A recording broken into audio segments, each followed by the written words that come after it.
Muy buenos días, muy buenas tardes tengan todas, todos, todes. Muchísimas gracias por estar aquí. Hoy, hoy tenemos el tremendo gusto de recibir en la Facultad de Derecho a la doctora Camila Vergara y también tenemos y agradezco enormemente a la maestra Miss Palma por estar aquí con todos nosotros. Muchísimas gracias por su tiempo, por acompañarnos y por siempre apoyarnos a la coordinación, maestra. Como están en Facultad de Derecho, los veo muy introspectivos y viendo sus celulares. Estamos aquí, vivan, disfruten, sienten, vibren, sueñen, respiren, atentos a la gran charla que escucharán precisamente hoy aquí ante una gran ponente, porque ya vi que ya se maquillaron, ya platicaron, chatearon, pero aquí hay cosas que escuchar, aquí hay cosas que ver. Atentos. Gracias por acompañarnos. Gracias por la presentación del maestro Roberto. Siempre es un gusto estar aún a la hora de la comida por acá. Y en esta ocasión tengo el gran privilegio de estar integrando un presidium por gente muy valiosa, por gente muy estudiosa de la ciencia jurídica y en especial siempre estoy que les llamará particularmente la atención cuando escuchen parte de la biografía de nuestra invitada del día de hoy, de nuestra ponente, la doctora Camila Vergara, quien, como ya están viendo en pantalla, hablará respecto del constitucionalismo plebeyo. La doctora Vergara es una destacada académica de la Universidad de Essex, originaria de Chile. Su trabajo se centra en el análisis de la relación entre desigualdad y derecho, así como en las posibles soluciones institucionales frente a la corrupción sistémica. Es autora del libro, me corrigen si lo digo mal por favor, Systemic Corruption, Constitutional Ideas for an Anti-Oligarchic Republic, de Princeton University Press, obra que fue reconocida con el Britain and Ireland Association for Political Thought 2023 Early Career Prize. Obtuvo su doctorado en teoría política en Columbia University y actualmente funge como editora de Theoria, a Journal of Social and Political Theory, editora asociada de Critical Sociology. Su trabajo ha sido publicado en revistas de gran prestigio como Journal of Political Philosophy, History of Political Thought and Reviews. Es un gusto, querida maestra, bienvenida y los micrófonos son todos suyos. Atentos, por favor. Muchas gracias. Un aplauso para la maestra.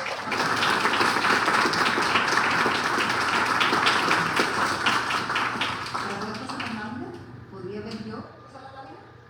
Por favor. Perfecto, no andarme dando vueltas.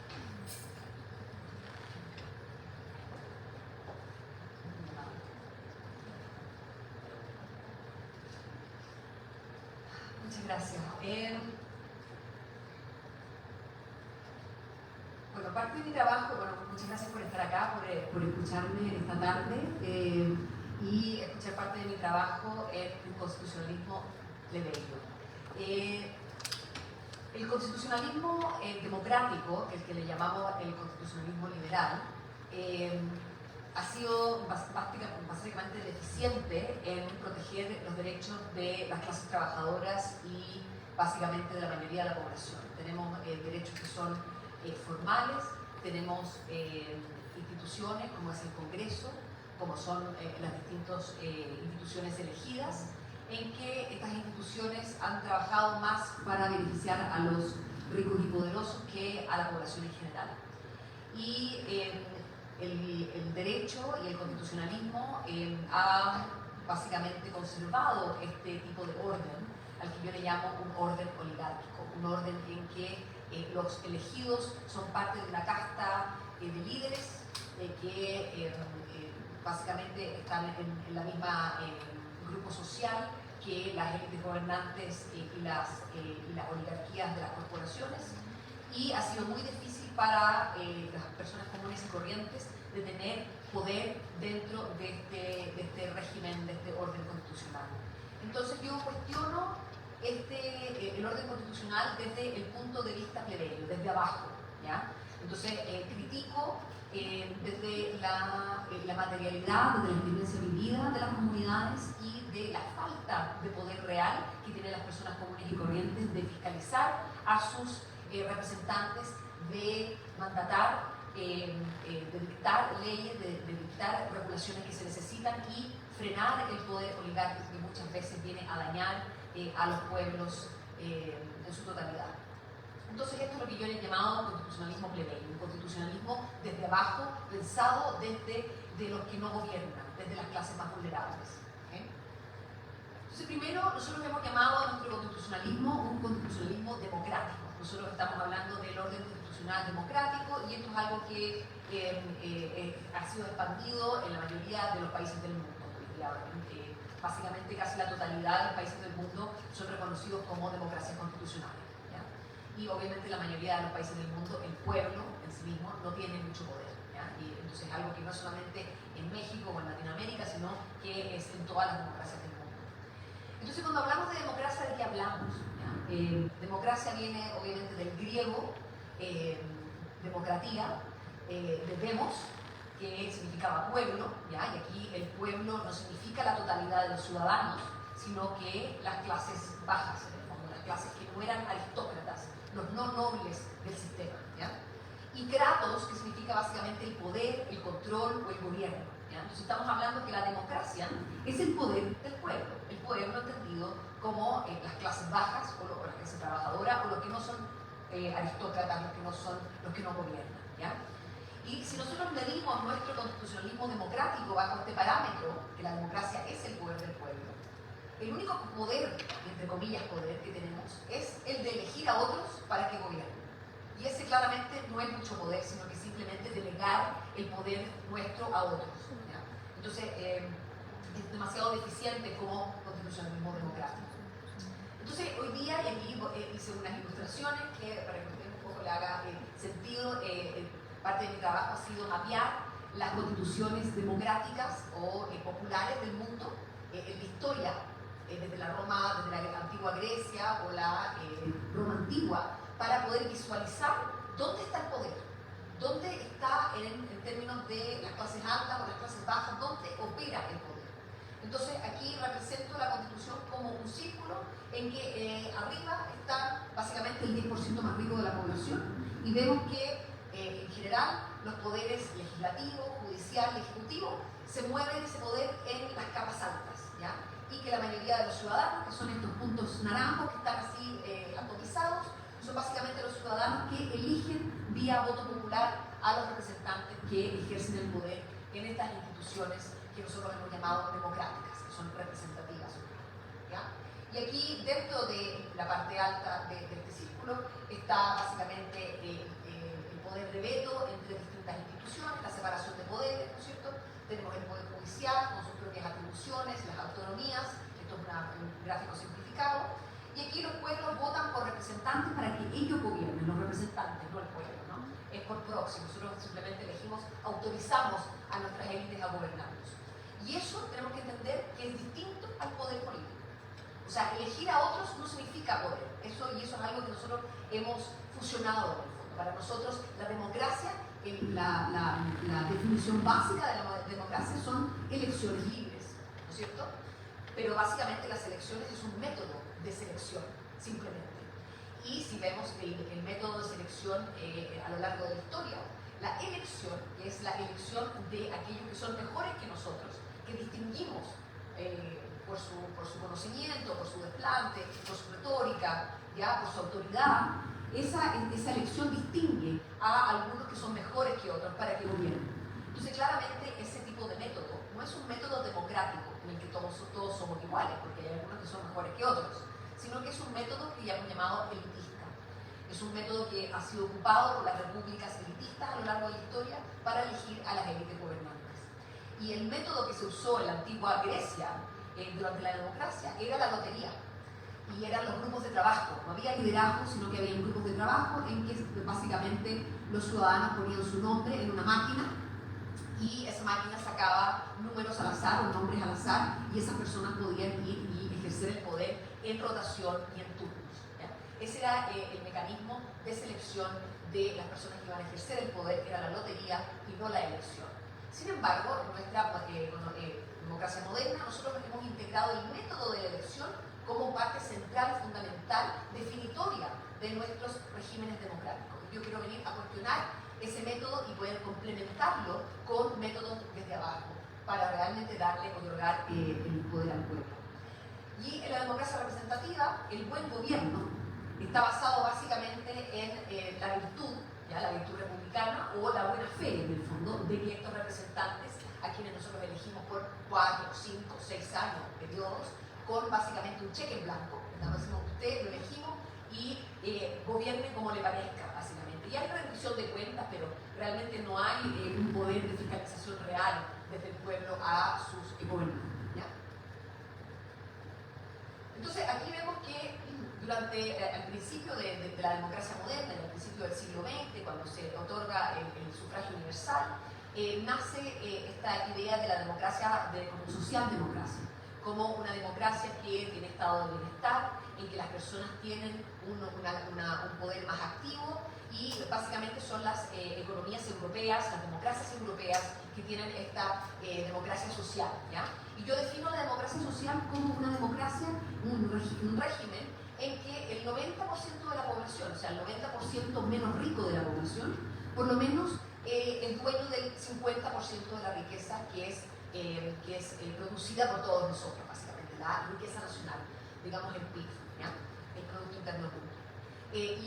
Básicamente eso, aunque haya una desigualdad todavía pronunciada en que el 10% más rico es dueño del 50% de la riqueza, tenemos por lo menos una distribución en que la mayoría de la población se beneficia activamente del sistema democrático y de la economía política. ¿Ya?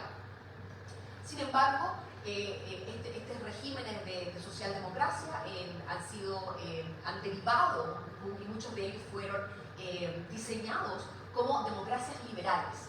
Y las democracias liberales no tienen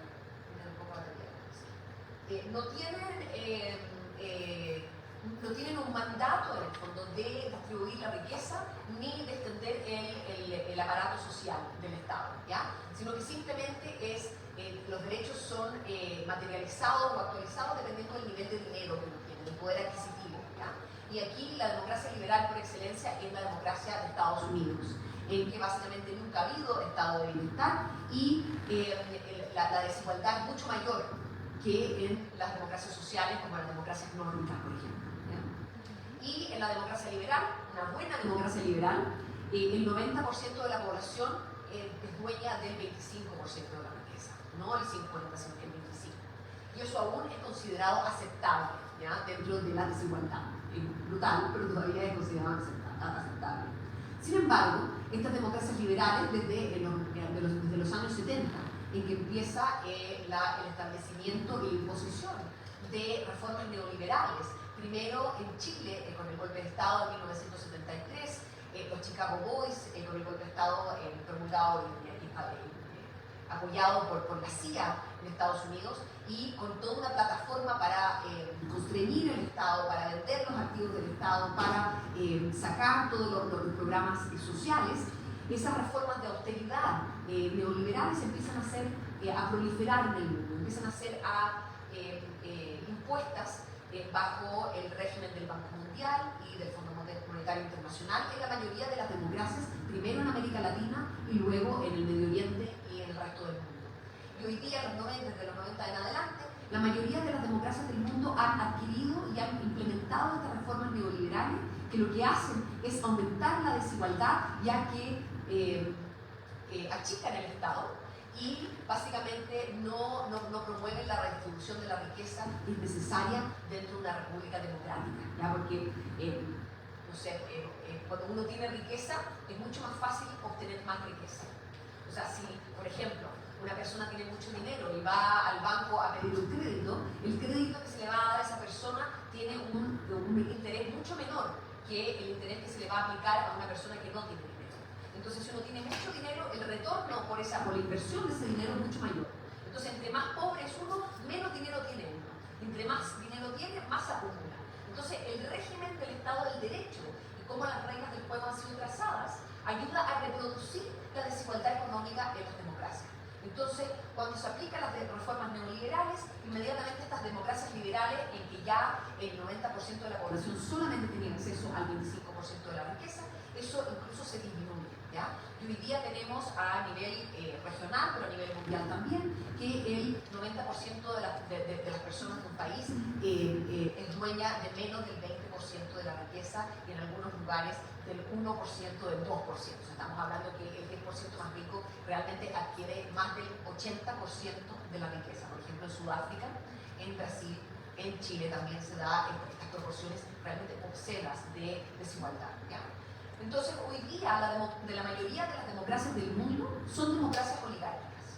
Ese es mi diagnóstico. En el sentido, son democracias, son regímenes que nosotros llamamos democráticos, en que hay elecciones libres, en que hay libertad de expresión, en que los medios de comunicación son controlados por intereses privados, no por el Estado, ¿ya? Y eso es considerado como libre. Sin embargo, son las oligarquías las que son dueñas de los medios de comunicación, ¿cierto? Entonces, la mayoría de las democracias del mundo están controladas por una oligarquía que puede ser de cualquier color político, pero la mayoría de las oligarquías funcionan para beneficiarse a sí mismas y a su grupo social. Y cuando estamos en esta situación precaria de democracia oligárquica, en que hay solamente derechos formales, en el sentido de que la Constitución nos da a todas las personas iguales derechos, sin embargo esos derechos no son gozados de una manera igual, ¿no es cierto? No son materializados de una manera equitativa. Entonces tenemos que, aunque todos tenemos derechos formales, solamente algunos gozan realmente de esos derechos. Entonces, cuando tenemos estas democracias oligárquicas, es muy fácil caer desde esa situación de precariedad legal a un régimen en que simplemente no se respetan los derechos individuales. Y eso es algo que estamos viendo hoy día en los Estados Unidos con el gobierno de Donald Trump y la deportación de personas, la encarcelación de personas sin el debido proceso, ya que se están violando los derechos fundamentales más básicos de las personas, como el derecho a la libertad de expresión, que habían sido la piedra angular de la democracia norteamericana, ¿ya? Entonces tenemos que esto básicamente es, yo lo defino como un proceso de corrupción, que no es que simplemente el sistema esté funcionando mal, sino que el sistema tiene una precariedad o una falta estructural, que es que el pueblo no tiene una institución propia y que el pueblo no tiene un poder de fiscalizar a sus representantes de una manera formal. ¿Ya? Solamente autorizamos, no podemos fiscalizar y no tenemos poder. Entonces yo defino aquí la tipología de la corrupción, que es esencial para entender las bases del constitucionalismo plebeyo y cuál es el objetivo. ¿Ya? Yo defino la corrupción en tres niveles. El primero, y esto por una metáfora del árbol, ¿ya? Si creemos que el orden constitucional es un árbol, hay veces que el árbol da manzanas podridas, ¿ya? Hay algunas manzanas podridas y, como sabemos, hay que sacar las manzanas podridas del canasto porque si no se pudren todas las manzanas, ¿cierto? Entonces, podemos entender que los políticos corruptos son individuos que son manzanas podridas y que esas manzanas podridas las metemos a la cárcel, ¿ya? Eso es como nosotros hemos entendido la corrupción en general. Pero antes del siglo XVIII, que es donde empieza el individualismo en la legalidad y también en la política, se entendía la corrupción de una manera mucho más estructural, ¿ya? Se entendía como que el régimen político podía corromperse en sí mismo, ¿ya? Y eso desde un punto de vista del derecho nos hace ruido, ya que muchas veces nosotros pareamos la ley con la corrupción, es decir, lo que es legal no puede ser corrupto, ¿no es cierto? Y lo que es corrupto no puede ser legalizado, por así decirlo. Pero sin embargo, nosotros hemos legalizado la corrupción, cosas que eran corruptas anteriormente, como entregar dinero a los políticos, las campañas políticas, o hacer lobby. Antes de 1980 era criminal. O sea, en la mayor parte del mundo el lobby era una forma de influencia indebida, ¿ya? De las personas con más dinero en los políticos. Y proliferó tanto el lobby durante los 80 y los 90 que luego los congresos vienen a legalizar el lobby. Entonces ahora es una práctica normal y legítima. eso no significa que sea menos corrupta, ¿ya? Entonces tenemos que separar la corrupción de la ley y el entendimiento de la corrupción como algo que sea ilegal propiamente tal, porque muchas veces la corrupción la hemos legalizado. Hay otra forma de corrupción que es la corrupción institucional, ¿ya? Y que yo le llamo la rama podrida del árbol. Y a veces que todavía tenemos un árbol que está saneado, pero hay ramas que básicamente están completamente podridas y que vienen a podrir el resto del árbol, ¿ya? Y el ejemplo que yo pongo aquí de una institucionalidad podrida es, por ejemplo, el sistema de salud en Estados Unidos, donde es basado en lo privado, donde hay básicamente su sistema de seguro de salud, en el que el sistema funciona para el lucro de las instituciones de salud, las aseguradoras, y no para promover la salud de las personas, que debería ser el objetivo final del sistema de salud. Entonces hoy día tenemos que más de 500.000 de personas en Estados Unidos se van a la bancarrota por deudas de salud, ¿ya? Y las aseguradoras tienen un nivel de rentabilidad enorme cada año, ¿ya? Entonces tenemos que este sistema de salud que fue supuestamente creado para apoyar a la salud de las personas y para realizar el derecho a la salud, al final lo que hace es producir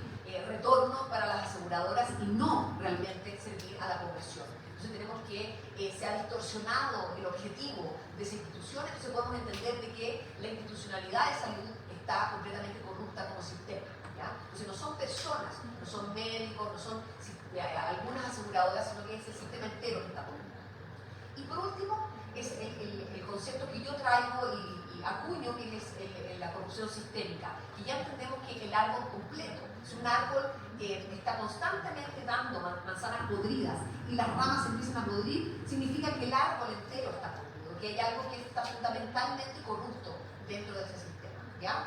Y básicamente yo lo defino como el Estado de Derecho que beneficia desproporcionadamente a aquellos que tienen el poder, ¿ya? Y que básicamente se legisla, se adjudica, se ejecuta, y en esa ejecución, claro, se beneficia quizás a todas las personas, pero no igual proporción. En general va a beneficiar a los que ya tienen el poder, a los que ya tienen la riqueza. Entonces esa es una forma de corrupción sistémica, ya que el constitucionalismo democrático debiera ser para la mayoría, por lo menos, porque la democracia es el gobierno de las mayorías. Entonces cuando lo que el sistema produce solamente un beneficio para los pocos y no para los muchos, estamos hablando de un sistema estructuralmente corrupto. Y podemos entender así que hay una especie de dominación estructural, que no es una dominación que se da individualmente, no es el patrón, el empleador, sino que básicamente es el sistema mismo que nos domina de una manera estructural y no personal. Entonces hoy día tenemos estos regímenes que yo llamo democracia oligárquica, en el que básicamente procedimentalmente están sanos, en el sentido de que nosotros hay elecciones libres, nosotros elegimos a nuestros representantes, pero los representantes constantemente legislan, pasan leyes y pasan regulaciones que no van a favor del pueblo, básicamente, van a favor de una minoría. Y esta es una cosa constante, que no es algo que es una anomalía, sino que es cómo funciona el sistema.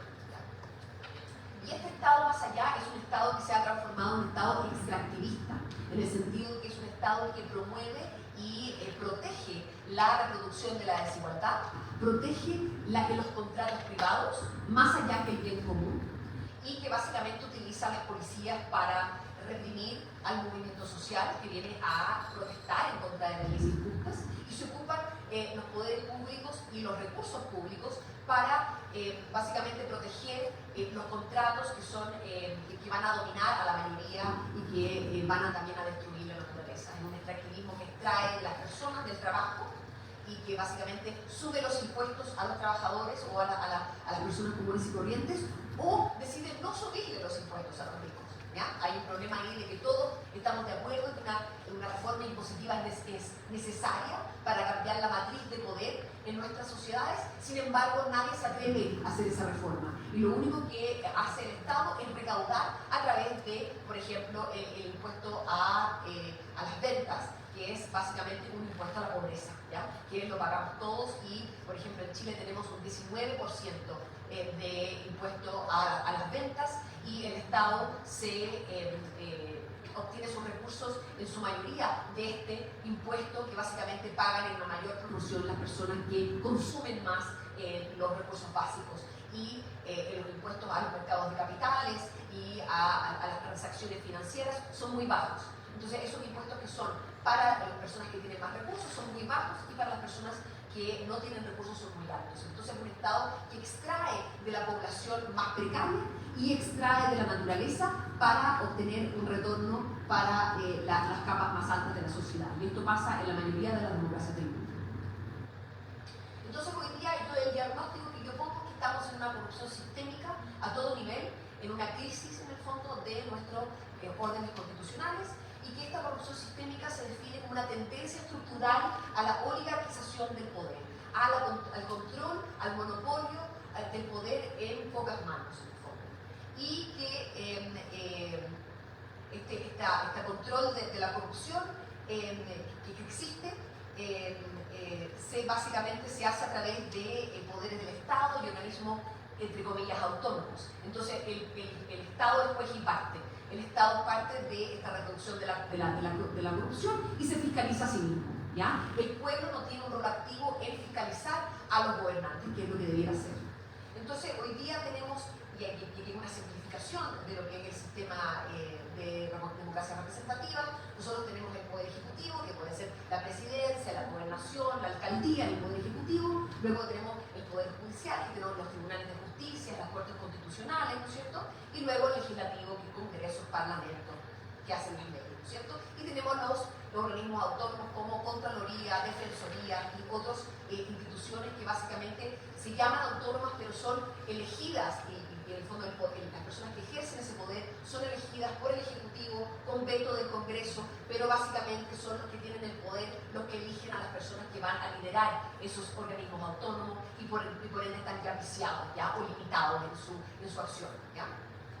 Entonces, parte del diagnóstico es que cuando estudiamos la democracia siempre se dice que las elecciones son una forma de rendición de cuentas, ¿ya? De que las elecciones es un método para prevenir la corrupción, de que si hay alguien corrupto no lo volvemos a elegir, ¿ya? Ese es como parte como el mantra, ¿ya? Y el problema es que las elecciones en todos los estudios empíricos han probado que son incapaces de asegurar la representación por un lado y el buen gobierno. O sea, realmente las elecciones no sirven ese propósito. Eso es empírico y es un hecho, ¿ya? Luego los órganos representativos son incapaces de fiscalizarse entre ellos, ya que son las élites que básicamente se cambian. Desde el Congreso pasan al Ejecutivo, del Ejecutivo pasan al Poder Judicial o a los organismos autónomos, y básicamente son las mismas personas que están en una puerta giratoria, ¿ya? Que van desde el Estado a la empresa y de la empresa al Estado y a los distintos poderes.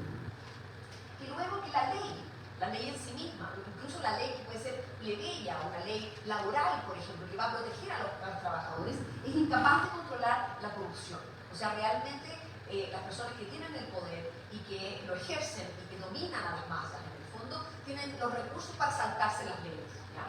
Tienen un bufete de abogados y grupos en el fondo que los ayudan a evadir impuestos, a evadir la ley, a no ser metidos a la cárcel en el fondo. Entonces tienen recursos para saltarse la ley. Entonces la ley en general, aunque sea una ley buena, ha sido incapaz realmente de controlar este poder de la corrupción y de la oligarquía que es ejercida a través de los poderes del Estado. Y por último, los tribunales de justicia también han sido incapaces de castigar la corrupción.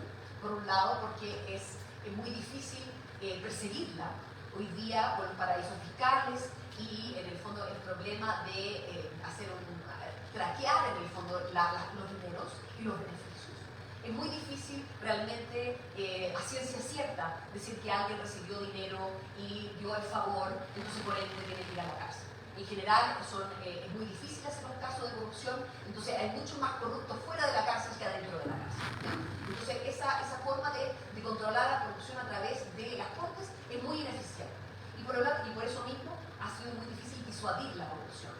Más allá, la corrupción en general no tiene pena de cárcel, sino también pena de multa. Entonces también los que coimean en el fondo y hacen fraude, contabilizan como parte del negocio en el fondo las posibles multas que podrían traer si es que son fiscalizados, ¿ya? Entonces no hay realmente una forma de disuadir la corrupción y esto promueve la dominación oligárquica sobre los pueblos y no hay forma de que el aparato estatal y todo el andamiaje en el fondo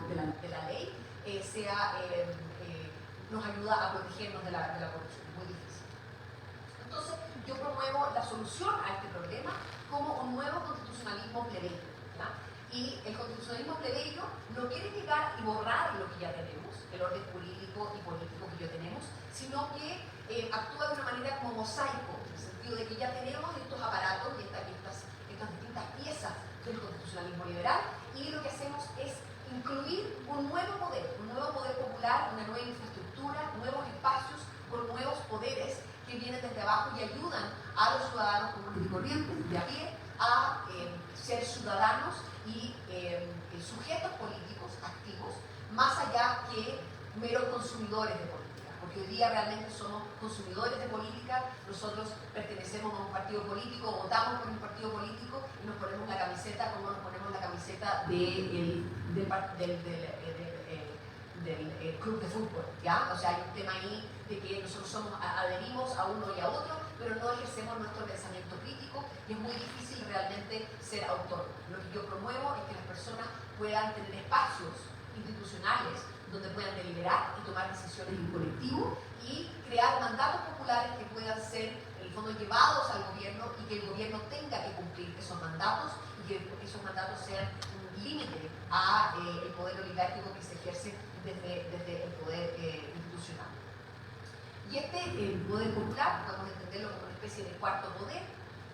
Nosotros hemos entendido el cuarto poder como el poder de la prensa, pero la prensa está comprada por los poderes oligárquicos y básicamente lo que hacen es diseminar propaganda. Entonces ese cuarto poder ha sido desactivado. Entonces hay que retomar ese cuarto poder y no solamente desde los medios, sino que realmente desde las bases, ¿ya? Entonces la idea que yo promuevo es que este constitucionalismo plebeyo tiene que enfocarse en la creatividad institucional.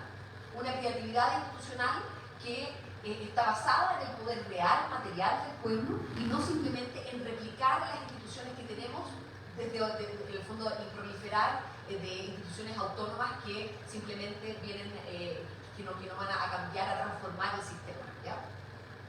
Y dentro de este poder popular está el poder constituyente, el poder de refundar la república, ¿ya? El poder que es creativo, que no está subordinado al poder constitucional.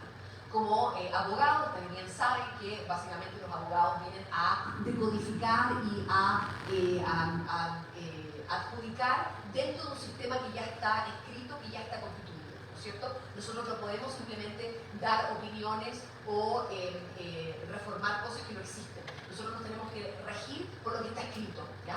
El poder constituyente no se rige por lo que está escrito, sino que analiza lo que tenemos de una mirada crítica que refleja la nueva coyuntura material y trae nueva creatividad y nuevas instituciones desde abajo, y esa es la idea de la refundación.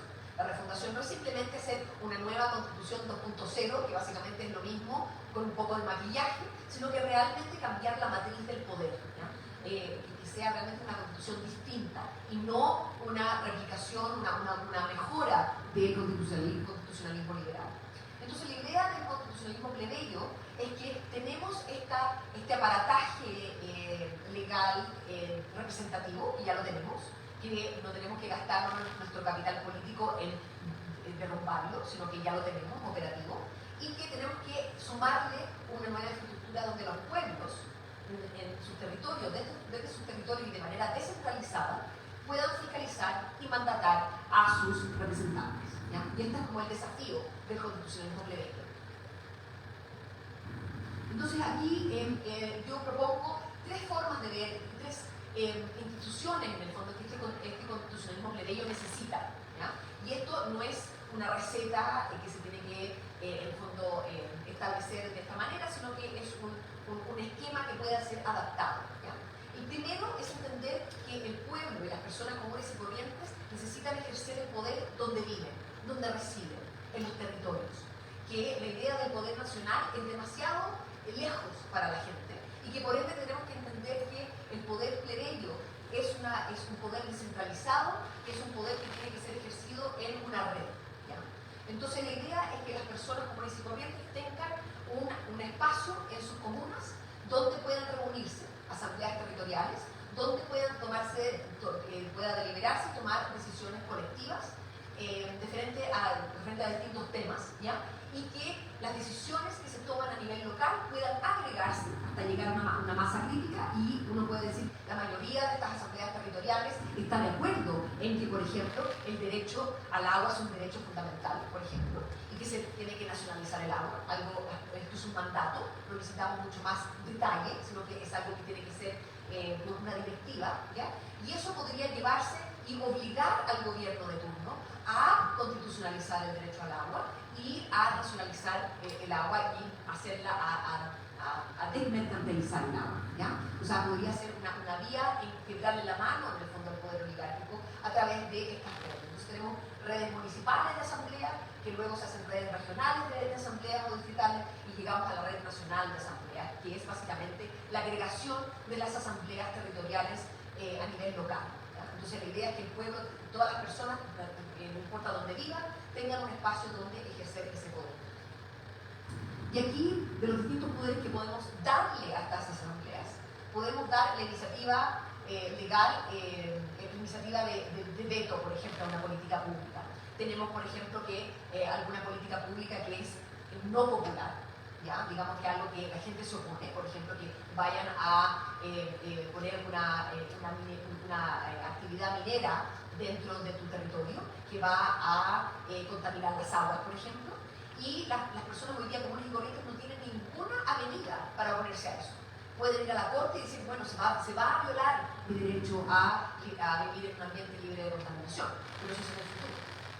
Y el tema que el derecho a la propiedad privada y el derecho a los contratos en el fondo tienen mucho más peso que el derecho individual de las personas en el fondo. Eso es la realidad de cómo opera el sistema. Entonces, tener una iniciativa en que los pueblos puedan oponerse a estas actividades mineras en sus territorios, eso es algo que es necesario y que sería una mejora al sistema, ¿ya? También tenemos algo que también se ha diseminado en México, que es la revocación de mandato. O sea, no porque le damos un cheque en blanco a un representante por 5 años, necesitamos simplemente esperar hasta que esa persona termine su mandato. O sea, en cualquier trabajo del mundo, a uno lo pueden echar patitas en la calle si uno se porta mal, ¿no es cierto? Entonces, si el pueblo determina de que ese representante no está cumpliendo con su mandato o que es una persona corrupta, pero no se puede llegar a meter a esa persona en la cárcel porque no hay suficiente evidencia, pero todos sabemos que esa persona opera de manera corrupta, podemos revocar su mandato. Se pueden haber iniciativas que vengan de estas asambleas locales para revocar el mandato de representantes locales, regionales o nacionales. Y también está la iniciativa o derogación de ley, porque hay veces que tenemos la iniciativa legal que necesitamos, por ejemplo, como la constitucionalización del derecho al agua, ¿ya? O el derecho a la vivienda, o el derecho a la educación, todos estos derechos sociales que son muy importantes para tener una igualdad en términos de ciudadanía, ¿ya? Entonces, todas esas demandas populares que hoy día se hacen en la calle, ¿ya? Que se hacen a través del movimiento social, podrían ser canalizados a través de procesos institucionales, a través de estas asambleas, donde hay un aprendizaje popular, ya que las personas pueden aprender a hacer política haciendo política, ¿ya? No es algo que podemos aprender aquí en el aula de clase, sino que es algo que hay que hacerlo, lo que se llama learning by doing, o sea, aprendemos al hacer, ¿no es cierto? Entonces, esas iniciativas se pueden hacer desde abajo, como también derogar leyes que son claramente en contra del pueblo. Hay leyes que están en el fondo, son establecidas, están siendo operativas y todo el mundo se opone. Sin embargo, no existe la mayoría en el Congreso para derogar la ley, ¿ya? Porque hay enclaves oligárquicos que se oponen. O sea, por ejemplo, en Chile tenemos una ley de pesca en que las 7 grandes compañías pesqueras, que son la mayoría transnacionales, hicieron lobby, pagaron coimas, hicieron una ley que básicamente les entrega el mar chileno a estas 7 compañías, ¿ya? Y en contra de los pequeños pescadores, ¿ya? Y es una ley que luego de la investigación se probó que hubo coimas de por medio. De hecho, tenemos un senador en la cárcel. Sin embargo, la ley, aunque es una ley corrupta y todo el mundo sabe que es corrupta, nunca ha sido derogada. Entonces sigue en vigencia, ¿ya? Entonces es algo que obviamente todo el mundo se opone y que podría ser una derogación popular desde abajo. Entonces así nos saltamos estos enclaves oligárquicos y este bloqueo oligárquico que sucede en las distintas instituciones del Estado.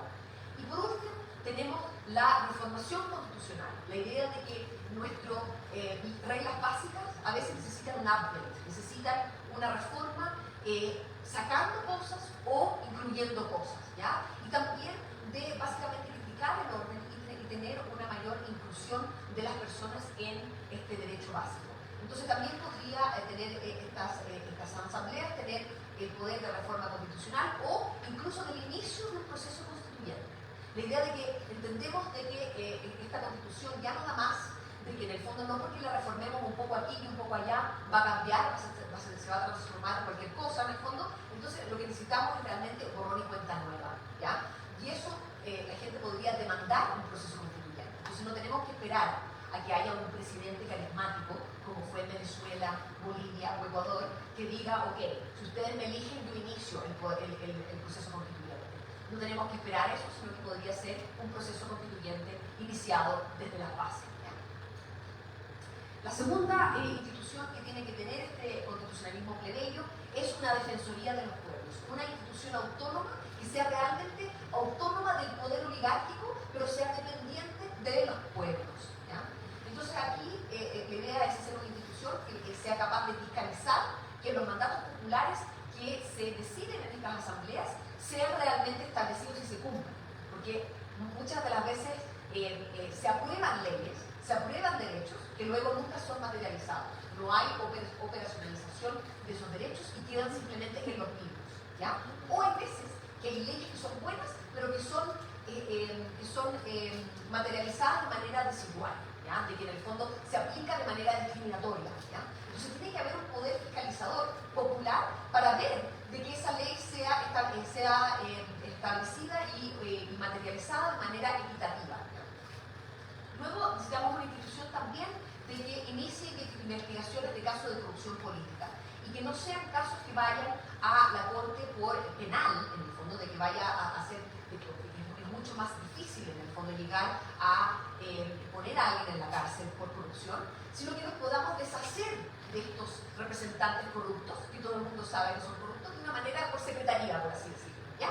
Y que sea sin mucho escándalo, sino que básicamente la gente no le tiene confianza al representante y se hace una investigación y si hay suficiente mérito se puede poner a la revocación del mandato, por ejemplo, pero la revocación del mandato no como un arma política, sino basada realmente en una investigación seria que viene con información desde las bases, donde que la gente pueda ir a una institución a denunciar corrupción y que no haya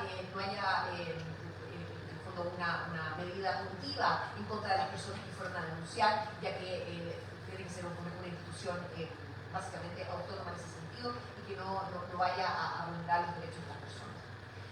Y por último, tenemos que esta institución tiene que detectar los casos de vulneración de los derechos humanos. Los derechos humanos son lo básico de nuestro constitucionalismo liberal. O sea, sin derechos individuales y derechos humanos no podemos decir que tenemos una república libre ni un constitucionalismo liberal, ¿ya? Y la realidad de las cosas es que los derechos humanos son violados todos los días, en todas las democracias del mundo, dependiendo quién eres, ¿ya? O sea, si estamos hablando de las minorías étnicas, por ejemplo, en Estados Unidos, si tú eres afroamericano, tienes cinco veces más probabilidades de terminar en la cárcel. Tienes 5 veces más probabilidades de que el juez que te toca te mete preso y en el fondo no cree que tú eres inocente, ¿ya? Y eso es una discriminación estructural del sistema. Entonces se vulneran los derechos y de hecho los derechos de los más vulnerables, de los más pobres en el fondo. Y eso es algo que es sistemático, ¿ya? Entonces tiene que haber una institución que detecte patrones de vulneración. O sea, hay lugares que no tienen derecho al agua, que simplemente no hay agua. Entonces eso es una vulneración del derecho al agua y por ende se tiene que atacar. Y tiene que, obviamente, la vulneración de derechos humanos en países como México, pero en la mayoría de América Latina y en democracias que no son muy ricas, es constante en el fondo. Tenemos mucha vulneración de derechos humanos en el fondo, que no lo entendemos como vulneración de derechos humanos porque no es que te maten, no es que te violen, no es que te mutilen, pero son otro tipo de derechos que son igualmente importantes, pero no son entendidos realmente como vulneración de derechos humanos. Entonces tenemos que cambiar nuestro lenguaje y realmente obligar al Estado a respetar esos derechos. O sea, si no hay agua, que se haga una infraestructura para el agua. Si no hay educación, que se haga educación. Porque si no hay vivienda, que se construya vivienda. Y que obliguemos al Estado a hacer su papel. Porque hoy día el Estado simplemente es un garante de un sistema que es desigual y se reproduce como tal. ¿Ya? Entonces, tiene que haber una institución que empuje. Y también, en ese sentido, los derechos de la naturaleza, que son los nuevos derechos para proteger el medio ambiente. ¿Ya? Y la tercera institución son los jurados populares. Y yo sé que aquí se acaba de aprobar una reforma al Poder Judicial en el que los jueces van a ser electos, ¿ya? Y que se ha dicho que esta es una democratización del sistema judicial.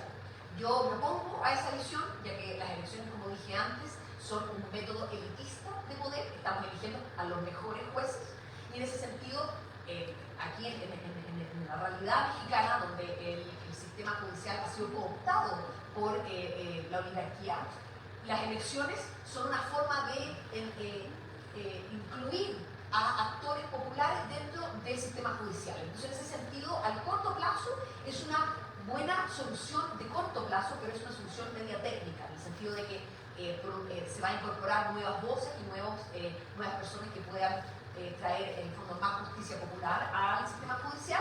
Sin embargo, las elecciones necesitan dinero, campaña, y eso va a traer más corrupción a largo plazo. Lo que es realmente popular son los jurados populares, ¿ya? Y parte de la teoría democrática hasta la práctica democrática es que uno sea juzgado por sus pares. Eso es lo básico de la democracia, desde la antigua Grecia hasta hoy. Entonces, en muchos lugares del mundo existen los jurados populares en que básicamente tú eres juzgado por tus pares. Y la mayoría, en el fondo, aprende a hacer justicia estando en estos jurados. Aprende de sus derechos, aprende de la ley cuando tiene que adjudicar la ley. Entonces, un aprendizaje popular está a ser parte de los jurados populares. Entonces, en el fondo, el derecho a ser enjuiciado es un derecho que viene desde abajo. Y, por ponerles un ejemplo, en la Rusia zarista del siglo XIX, o sea, antes de la Revolución Bolchevique, había jurados populares, ¿ya? Y hubo un famoso caso de una activista que decidió hacer la vida directa y balear al gobernador de San Petersburgo, que era el gobernador, era la persona más corrupta que había. Y todo el mundo lo sabía, pero no había forma de hacerse. Entonces hay un grupo, ya estamos hablando de la Rusia zarista, no era una democracia, ¿no es cierto? Entonces la vía armada era más legítima. Entonces esta mujer revolucionaria, en pleno luz del día, va con una pistola y balea al gobernador, no lo mata, pero lo lleva, ¿ya? Y obviamente la meten presa, está en un juicio, detención preventiva, y como había juicio popular, y las personas comunes y corrientes son las personas que juzgaban, dijeron que básicamente ella tenía que ser libre, porque ella estaba, no era posible que se le criminalizara por algo que todo era un sentimiento popular, que esta persona era una persona completamente corrupta. Entonces, eso demuestra que los juicios populares en el fondo podrían subvertir en el fondo el control que la oligarquía tiene sobre ciertas leyes y que se aplican de manera muy punitiva a los sectores populares y de manera muy de impunidad frente a las personas de más recursos. O sea, aquí en general, aquí en todos lados, los ricos no van a la cárcel, ¿ya? Los únicos que van a la cárcel está llena de gente pobre, en el fondo. Entonces, y eso pasa porque los jueces que básicamente dictaminan y adjudican son gente que viene de la élite. O sea, son gente que están dentro del 10 o el 20% más rico de la población y por ende tienen otra experiencia vivida de lo que es las condiciones materiales. Entonces, cuando nosotros tenemos a nuestros padres que nos juzgan, es mucho más fácil que se haga justicia real, ¿ya? Entonces, en ese sentido, nosotros tenemos que tener un método mixto en que haya jurado popular y un juez para que haya realmente justicia popular. Sin embargo, en ninguna parte de Latinoamérica existen los jurados populares y en las democracias, las primeras democracias modernas, como la democracia en Estados Unidos, la democracia en Canadá, los jurados populares han sido la piedra angular del sistema.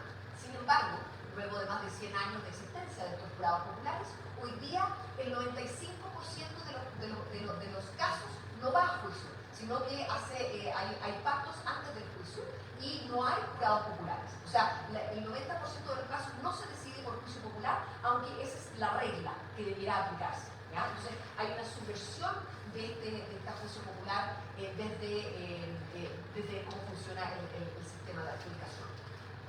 Entonces, con esto termino. ¿Cómo se vería en el fondo visualmente nuestro constitucionalismo plebeyo? Tenemos en la parte de arriba el sistema que tenemos hoy día, que es básicamente la presidencia, el ejecutivo, el legislativo, el sistema judicial, ¿no es cierto?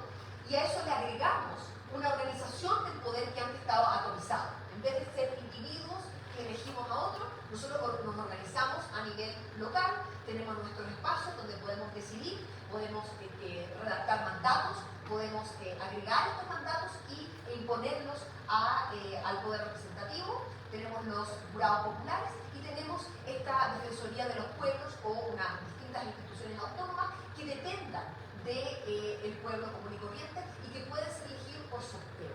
¿Ya? Aquí el sorteo, en vez de un método de elegir a los líderes populares, por así decirlo, porque al final los líderes siempre terminan estando más cerca de la oligarquía que del pueblo, ¿ya? Hay un tema de decisión de las bases, es mucho más fácil y más anticorrupción, en el fondo tener un método aleatorio de selección en que las personas comunes y corrientes puedan servir en el fondo o en los jurados populares o en las instituciones autónomas de investigación y fiscalización. ¿Ya? Y con eso termino, eso sería más o menos la visualización de este constitucionalismo plebeyo, que es un constitucionalismo que necesita crearse, que necesita a la gente joven como ustedes para tener creatividad de cómo pensar nuevamente y repensar la democracia y repensar el constitucionalismo democrático para que realmente sea democrático y que no meramente sirva a las clases dominantes. Muchas gracias.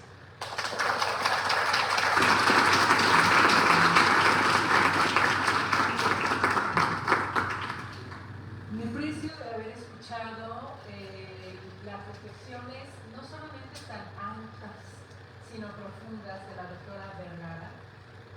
Antes de entrar a esta disertación, el doctor Imer Flores me decía que va a encantar. Por cierto, le damos la cordial bienvenida a este auditorio.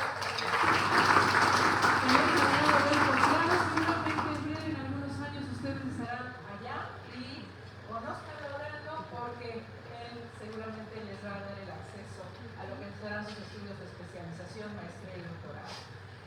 Al escuchar atentamente a la doctora Vergara, indiscutiblemente llegaron a mi mente muchísimos pensamientos muy irradiados. En el sentido de las manecillas del reloj, lo menos que podría decir es qué mujer tan valiosa, tan brillante, tan estudiosa de la ciencia política estarán de acuerdo conmigo.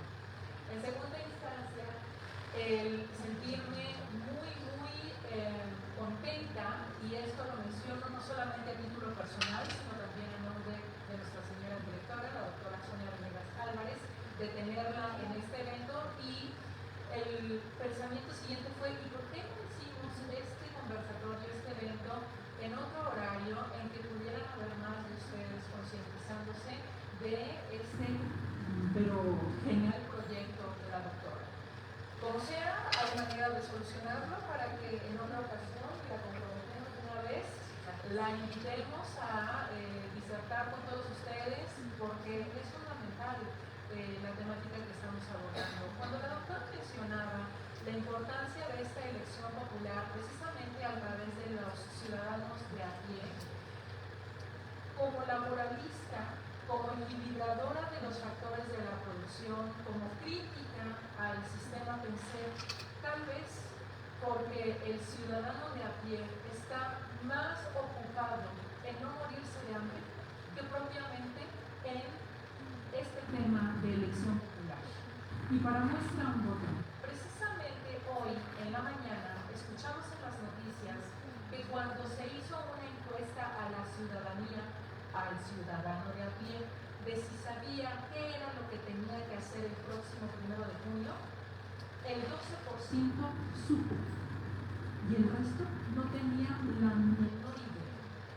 Cuando les vuelven a hacer una pregunta alusiva a ¿y sabes exactamente qué es lo que ocurriría en torno a las elecciones del Poder Judicial, del Poder Ejecutivo, del Poder Legislativo, en cuanto a el mes en que ocurrirá, haciéndoles una pregunta transversal, dijeron, pues creo que esto va a ocurrir en julio, ni siquiera el 1 de junio, en julio. ¿Y tú sabes por quién vas a votar? Y es ahí en donde cobran mucho valor precisamente ustedes. Ustedes, nuestros estudiosos y estudiantes de la mejor facultad de Derecho de Latinoamérica, porque a través de la concientización que les llegó en esta disertación y seguramente de manera irradiada entre sus compañeros, con su familia y en los entornos en donde se desenvuelven, sabrán cada vez más personas qué ocurrirá el 1 de junio y qué mejor y con mayor razón ustedes mismos. Por mi parte y agradeciendo a la doctora, sería todo. Los dejamos ir para que disfruten de su facultad de Derecho y no nos convirtamos en paleta en este lugar. Tengan muy bonita tarde. Cuídense mucho.